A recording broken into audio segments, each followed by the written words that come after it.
IT job కోసం చూస్తున్నారా? ఐటీలో కెరియర్ బిల్డ్ చేసుకోవాలనుకుంటున్నారా? అయితే సమాధానం కోడింగ్ ట్యూటర్.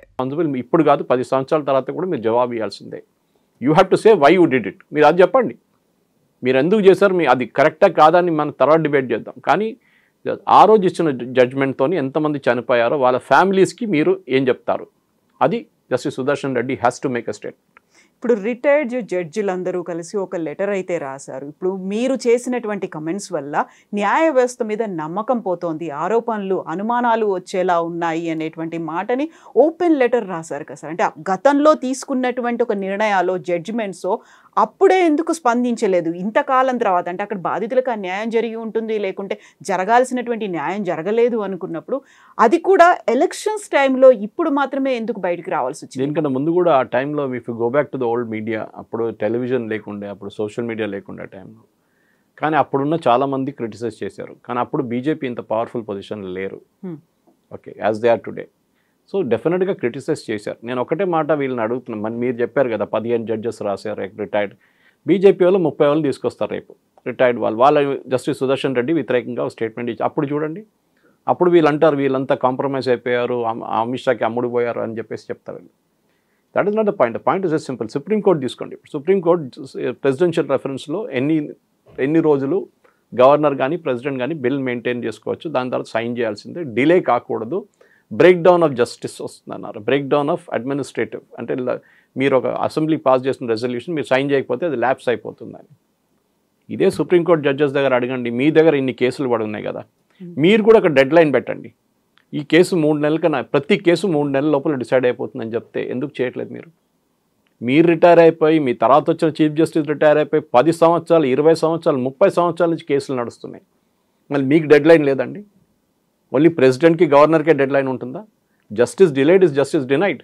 మీరు కూడా ప్రతి కేసు అంతా ఒక ఫ్యామిలీ ఉంటుంది, ఒక ఇండివిజువల్ ఉంటారు.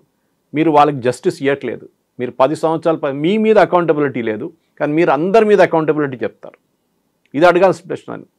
Why Supreme Court not asking? మాకు కూడా డెడ్ లైన్ ఉండాలి, మా దగ్గర వచ్చిన కేసులు మేము 3 నెలలు డిసైడ్ చేసేయాలి. ఇది ఎందుకు చెప్పట్లేదు? సో మీరు ఒక ఫింగర్ అట్లా పాయింట్ చేస్తే 3 ఫింగర్ మీ వైపు ఉంటుంది. అది గుర్తుపెట్టుకోవాలి సుప్రీంకోర్టు జడ్జెస్ కూడా. మీరు రిటైర్ అయినా కానీ మీ ప్రతి జడ్జ్, మీరు రామ్ జన్మభూమి గురించి క్రిటిసైజ్ చేశారు కదండి ఎక్స్ చీఫ్ జస్టిస్ని, ఎంతో మాటలు చెప్పారు. మోదీ గవర్నమెంట్ దానికోసం ఆయన్ని రాజ్యసభకు పంపించారు. జస్టిస్ చంద్రచూడ్ వ్యతిరేకంగా మాట్లాడారు, ఆయన చేసిన జడ్జ్మెంట్స్ గురించి క్రిటిసైజ్ చేశారు. ఎన్నో యాంటీ గవర్నమెంట్ జడ్జ్మెంట్స్ ఇచ్చారు కదా, అది దాని గురించి మాట్లాడలేదు. ప్రతి దానికి మీకు ఎగ్జాంపుల్ ఇచ్చాను. ఇప్పుడు అరెస్ట్కి అదే టైంలో Arnab Goswami arrest Karnataka police register చేసిన కేసు ఉన్నప్పుడు సుప్రీంకోర్టుకి వస్తే ఏమన్నారు? You go to the High Court అన్నారు. మళ్ళీ ఇవి సిద్ధార్థ్ వరదరాజన్ అండ్ కరణ్ థాపార్కి ఎందుకండి వాళ్ళు Supreme Court is hearing them immediately? ఇప్పుడు నిన్న కూడా చూసా ఏదో ఒక యూట్యూబర్ని మళ్ళీ ఆపేశారు అరెస్ట్, ఎందుకంటే anti Modi story. So it is a double edge sword. వీళ్ళు గుర్తుపెట్టుకోవాలి, మీరు చేసిన ప్రతి జడ్జిమెంట్కి ఇట్ విల్ బీ అకౌంటబుల్. మీకు డబ్బులు ఇచ్చి మిమ్మల్ని అక్కడ కూర్చోబెట్టారు సుప్రీంకోర్టు జడ్జిగా, యు ఆర్ ఆల్సో ఆన్సరబుల్. మీరేదో నేను ఒక దేవుడు, నన్ను ఎవరు ముట్టకూడదు అని చెప్తే కాదు. We will question you. Justice Sudarshan కాదు, ఎవరైనా కానివ్వండి క్వశ్చన్ చేస్తాం. వాళ్ళు డిఫెండ్ చేసుకోమని చెప్పండి. That's not a point. So జడ్జిలు అనేవాళ్ళు చాలా న్యూట్రల్గా ఉండాలి, బయాస్డ్గా ఉండకూడదు అనేది, చాలా బ్యాలెన్స్ అనేది మెయింటైన్ చేయాలి అనుకున్నప్పుడు ఎక్కువగా లెఫ్ట్ ఐడియాలజీ ఉన్న వాళ్ళే ఇప్పుడు లీడింగ్లో ఉన్నారు, వాళ్ళే కీ పొజిషన్లో ఉన్నారు అనుకున్నప్పుడు ఎందుకని చర్యలు అనేవి ఉండలేదు? యాక్చువల్గా ఒక డౌట్ అనేది వస్తుంది. అక్కడ దాకా వెళ్తే మీరు చెప్పినట్టుగా కొంతమందికి అయితే బెయిల్ వస్తుంది, లేకుంటే కొంతమంది కేసులు కొట్టేస్తారు, కొంతమందికి జైలు వస్తుంది, లేకపోతే కొంతమంది కింది కోర్టుకు వెళ్ళమని చెప్తారు అనుకున్నప్పుడు వేర్ ఇస్ ద జస్టిస్ అనేటువంటి ఒక డౌట్ వస్తుంది కదా. లేదండి, జస్టిస్ లేదు మన కంట్రీలో. నేను ఎన్నోసార్లు చెప్పాను. I'm saying at the threat of facing contempt of court. Yes, there is no justice in this country. డబ్బులు ఉన్నోడికి జస్టిస్ ఉంది ఇక్కడ. కపిల్ సిబ్బల్ 40 లక్షలు తీసుకుంటాడు ప్రతి హియరింగ్కి. మీకు కావాలంటే ఇట్లా మీకు బెయిల్ ఇప్పించేస్తాడు. మీ హియరింగ్ ఒక్క రోజులో 24 అవర్స్లో మీరు అదే టైంలో ఒక చిన్న లాయర్ని పెట్టుకొని వెళ్ళండి, 2 సంవత్సరాల దాకా మీ కేసే లిస్ట్ కాదు సుప్రీంకోర్టులో. డబ్బులు ఉన్నోడికే జస్టిస్ మన కంట్రీలో. We are seeing it out of 20-30 సంవత్సరాలు పడిన కేసు మీరు ఎందుకు తీర్పు తీసుకురావట్లేదు? Why are you not giving judgements for that? ఇప్పుడు వచ్చిన కేసులు ఎందుకు తీసుకుంటున్నారు? కొత్త దాంట్లో లేనిపోయిన కేసులు అన్నీ మీరు తీసుకుంటున్నారు. కుక్కల కేసు తీసుకున్నారు మీరు. అరే, I'm not saying it's not important, కానీ అది హైకోర్టు డీల్ చేయమని చెప్పండి. ఢిల్లీ హైకోర్టు ఉన్నారు కదా, ఢిల్లీ హైకోర్టు కూడా డెల్ట్ విత్ ఇట్. మీకు ఇంత పక్కన ఉన్న కేసులు పక్కన పెట్టి హియర్ చేస్తున్నారు, అది గుర్తుపెట్టుకోండి. కవిత గారు, they are putting the cases aside, regular cases, and they doing this. That is very important. So justice denied, that is the most important. మీరు చెప్పిన దానికి ఆలోచించాం, ఇంకెక్కడైనా సిస్టమ్ ఉందని చెప్పండి. 5 జడ్జెస్ కూర్చున్న 3 జడ్జెస్ కూర్చొని సుప్రీంకోర్టులో కొలీజియం అని చెప్పేసి మేమే సెలెక్ట్ చేసుకుంటాం. రేపు ఇండియన్ ఆర్మీలో 5 జనరల్స్ కూర్చొని మేమే నెక్స్ట్ ఆర్మీ చీఫ్ని సెలెక్ట్ చేస్తామంటే అలౌ చేస్తారండి మీరు? ఇదే సుప్రీంకోర్టు ఆపేస్తారు వాళ్ళని. దట్ ఈస్ నాట్ అలౌడ్, అట్లయితే చేస్తారు మీరు అని చెప్పేసి. You are compromising integrity of. సరే, దీనికన్నా ముందు పొలిటికల్ పార్టీస్ వాళ్ళ రిప్రజెంటేటివ్స్ని తీసుకున్నారు, అదంతా జరిగింది. లేదంగా ఇందిరాగాంధీ టైంలో అయితే 3 చీఫ్ జస్టిస్ని, పొటెన్షియల్ క్యాండిడేట్స్ని పక్కన పెట్టి ఎమర్జెన్సీ టైంలో చీఫ్ జస్టిస్గా తీసుకొచ్చారు. కథ మనకు అందరికి తెలుసు. కానీ now we're talking about situation ఎక్కడ ఎట్లా వచ్చిందంటే 5 మందో 3 మంది కూర్చొని ఎవరిని చీఫ్ జస్టిస్ చేయాలి, ఎవరిని ట్రాన్స్ఫర్ చేయాలి, ఏ జడ్జిని సుప్రీంకోర్టుకి తీసుకురావాలి, ఏది తీసుకురాకూడదు మీరు ఎట్లా డిసైడ్ చేస్తారండి? ఎన్జేఎస్సీ నాకు బిల్ ఉండే, పార్లమెంట్ చేసిన బిల్, ఆ బిల్ని మీకు కొట్టుపడేస్తారు. కాన్స్టిట్యూషన్లో ఎక్కడ చెప్పట్లేదు that the judges of Supreme Court can form a collegium, ఎక్కడ లేదు ఆ rule. It's an illegal thing. దాన్ని ఎప్పుడో డిస్బ్యాండ్ చేయాలి. కానీ గవర్నమెంట్ ఏంటంటే ఎందుకు లేనిపోని గొడవ అని చెప్పేసి ఇచ్చేసారు.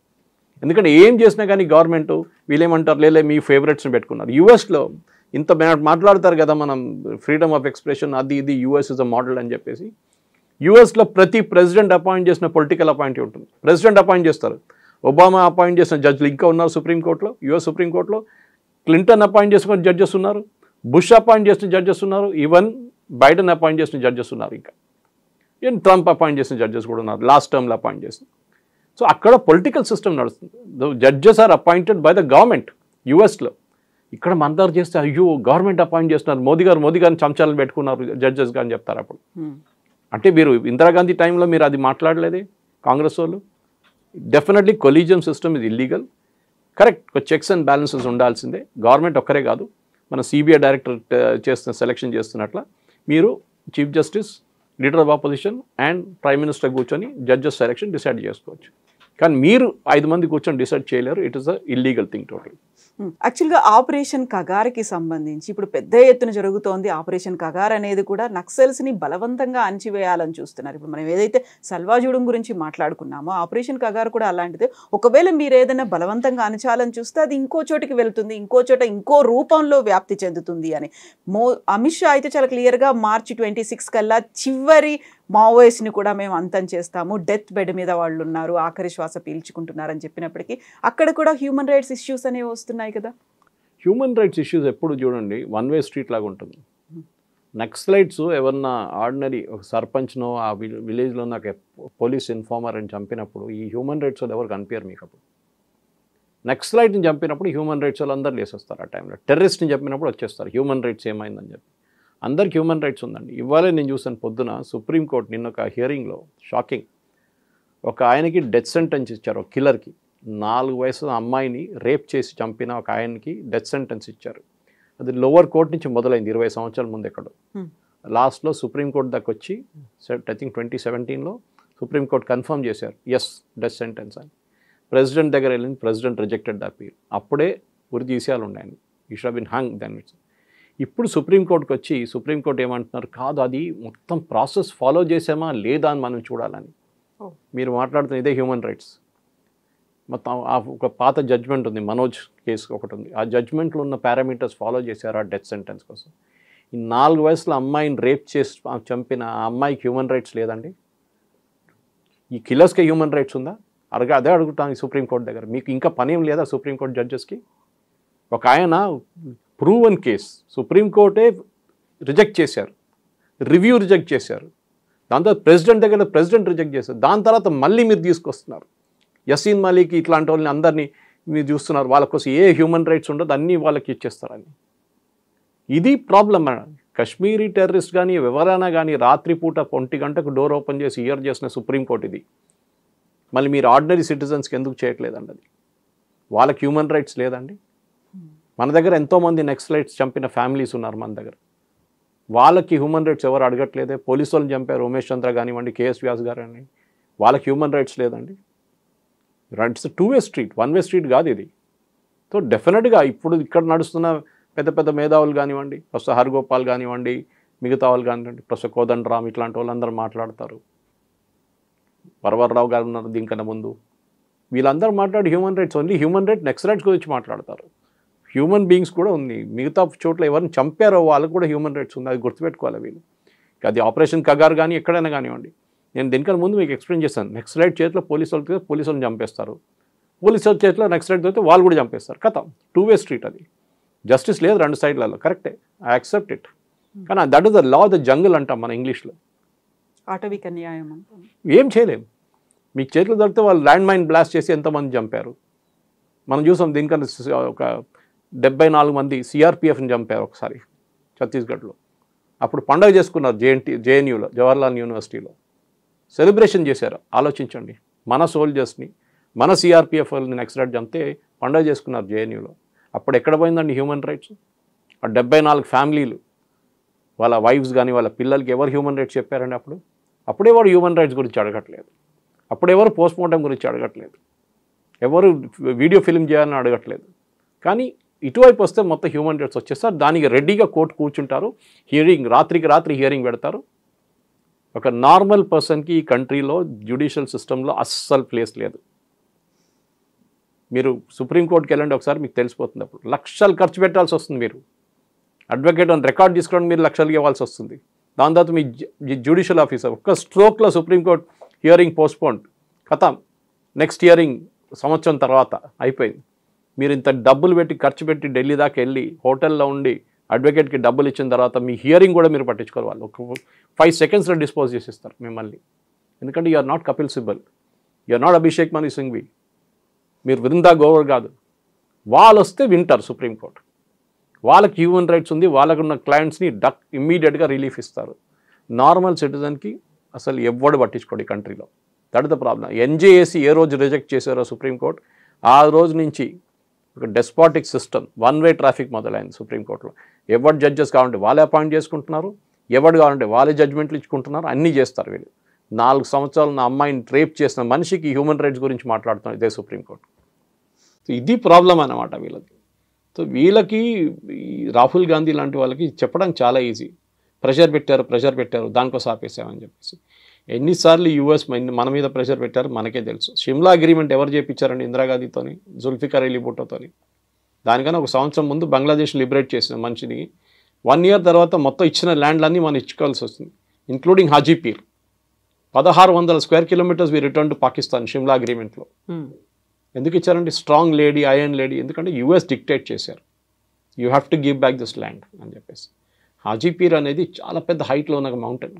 అది మన చేతిలో ఉంటే మన కార్గిల్ మనకే ఉంటుండే ఎప్పుడు దాకా. కానీ అప్పుడు కార్గిల్ జరిగిన వార్ జరగదు, కానీ వీ గేవ్ ఇట్ అవి ఇచ్చేసాం. అది చేసి చాలా తప్పులు ఉన్నాయి అట్లాంటిది. అప్పుడన్నీ మనం చెప్పుకొని వస్తే చాలా యూఎస్ ఇంటర్ఫియర్ చేసింది.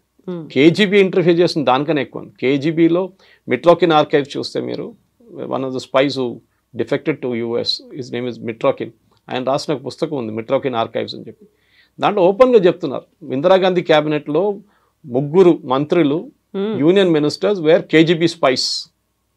కేజీబీ కోసం స్పైయింగ్ చేస్తున్న మనుషులు. వాళ్ళు ఏ క్యాబినెట్ మీటింగ్లో ఏ నిర్ణయం తీసుకుంటే నెక్స్ట్ మినిట్ మాస్కోకి తెలిసిపోతుంది. You're talking of the cold war days. ఆలోచించండి. సో మోదీ గారు ట్రంప్ చెప్పారని చెప్పి పడ్డం ఏం లేదండి. వీ విల్ ఎప్పుడు ఆపాలని మనకు తెలుసు. We cannot continue. మీరు బిలీవ్ చేయరు, ఆఫ్టర్ ద బంగ్లాదేశ్ వార్ మన కంట్రీ 4 సంవత్సరాలు బ్యాంక్రప్ట్ అయిపోయిందండి. ఏం చేయక్కర్లేదు. మీ ఇందిరాగాంధీ గారు చేసినట్లనే మోదీ గారు చెప్పాలి, సరే యుద్ధం కావాలన్నా మీకు ఒక డెఫినెట్గా చేయదు, ఒక పని చేస్తాను, రేపటి నుంచి పెట్రోల్ ప్రైస్లు 3 రూపాయలు పెంచేస్తాను, నాకు యుద్ధం నడిపించాలి కదా, డబ్బులు కావాలి కదా. అప్పుడు చూడండి, అప్పుడు మారిపోతుంది డైలాగ్. ఎందుకు యుద్ధం అవుతుంది, 3 రూపాయలు పెట్రోల్ నేను కట్టాను. So every war comes with a price అంటారు. హ్యూమన్ ప్రైస్ ఉంటుంది, బడ్జెట్ ఉంటుంది. ఈ 2 ఉండాలి. ఎందుకంటే మిసైల్ ఫైర్ చేస్తే ఒక్కొక్క మిసైల్కి ఎంత పడుతుంది? S-400ది $1 million పడుతుంది. So you cannot afford it.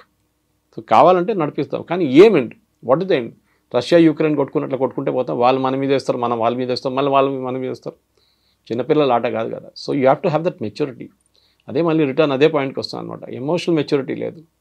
ఏదైనా మన ఇంట్లో కూడా డిస్కస్ చేస్తున్నప్పుడు కూల్గా ఆలోచించాలి ఏదైనా కానీ. Something similar should be done when you're dealing with politics also.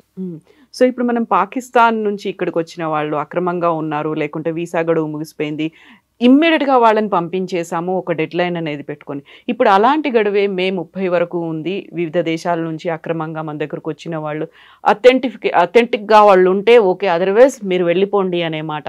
ఇప్పుడు ఇక్కడ ఒక రకమైనటువంటి కాన్ఫ్లిక్ట్ ఏమైనా కనిపిస్తుందా? వివిధ దేశాల నుంచి వచ్చారు, అందులో చాలా వరకు రోహింగ్యాలు వీళ్ళంతా ఉన్నారు, అందులో వాళ్ళ మీద సర్జికల్ స్ట్రైక్ చెయ్యాలి అనేటువంటి ఒక మాట కూడా గతంలో వినిపించింది. సో ఇక్కడ ఇంటర్నల్గా ఇంతమంది ఉన్నారు అనుకున్నప్పుడు డీల్ చేయాల్సింది ఎలా అంటారు? స్ట్రాటజీ ఎలా ఉండాలంటారు? మా యూఎస్ చేస్తున్నారండి, ఇల్లీగల్ వీసా పంపించేస్తున్నారు కదా అందరినీ. అలాంటిది మనం ఇప్పటిదాకా చేయలేదు కదా. చేయలేదు, అది ప్రాబ్లం. మన 140 కోట్ల మంది పాపులేషన్ ఉన్న దాంట్లో సుప్రీంకోర్టు మనం చెప్పారు మనం ధర్మశాల కాదు ఇది. ఇదే రోహింగ్యాలు పాకిస్తాన్కి ఎందుకు వెళ్ళలేదండి? ఇదే రోహింగ్యాలు ఆఫ్ఘనిస్తాన్కి ఎందుకు వెళ్ళలేదండి? ముస్లిమ్స్ కదా వాళ్ళందరూ. సౌదీ అరేబియా తీసుకోవాలి ఉండే వాళ్ళని, యూఏఈ తీసుకోవాలి ఉండే. Open arms please come. ఖతార్లో వీళ్ళు టెర్రరిస్ట్ లీడర్స్ అందరూ అక్కడే కూర్చుంటారు. ముస్లిం బ్రదర్హుడ్ కానీ, ఐసిస్ కానీ, అల్ఖైదా కానీ, హమాస్ వీళ్ళందరూ ఖతార్ తీసుకోవాలి ఉండే. బహరీన్ తీసుకో, ఓపెన్గా యాక్సెప్ట్ చేయాలి. రండి మీరు రోహింగ్యా ముస్లిం, మాదే ముస్లిమ్స్, యూఆర్ సేమ్. వాళ్ళు తీసుకోకుండా భారతదేశంలో వచ్చి కూర్చున్నారు ఎందుకండి? నాకు అర్థం కాదు. అండ్ పంపిస్తే వీళ్ళేమో కాలిన్ గన్జాల్స్ లాంటి వాళ్ళు సుప్రీంకోర్టుకి వెళ్ళి బోట్లో తీసుకెళ్ళి, అండమాన్లో తీసుకెళ్ళి థాయిలాండ్ దగ్గర పడేశారు, మయన్మార్ దగ్గర పడేశారు అంటున్నారు. మన దేశంలో ఇల్లీగల్గా వచ్చారు, మీరు లీగల్గా రాలేదు. యుఎన్హెచ్సిఆర్ కార్డ్స్ ఇచ్చారు, United Nation Human Right Commission, కానీ we are not a signatory to that commission. మేము యాక్సెప్ట్ చేయం. వారు యాక్చువల్లీ ఇదే సుప్రీంకోర్టు 2 నెలల ముందు రోహింగ్యా పిల్లలకి అడ్మిషన్ ఫ్రీగా ఇవ్వాలని చెప్పి ఢిల్లీ స్కూల్స్కి ఆర్డర్ ఇచ్చారు. మన పిల్లలకి లేదు. ఇండియన్ పిల్లలకి ఆట వాళ్ళు అసలు పట్టించుకోరు. రోహింగ్యా పిల్లలకి అడ్మిషన్ అని చెప్పి సుప్రీంకోర్టు, కానీ వాళ్ళ మాట తీర్పు అంతా మారిపోయింది ఎక్కడ? ఈ కాన్ఫ్లిక్ట్ మొదలైన తర్వాత. మన తమిళనాడు, మన శ్రీలంక నుంచి ఒక శ్రీలంకని వచ్చింది, మనం పట్టుకొని జైలు వేసేస్తుండే.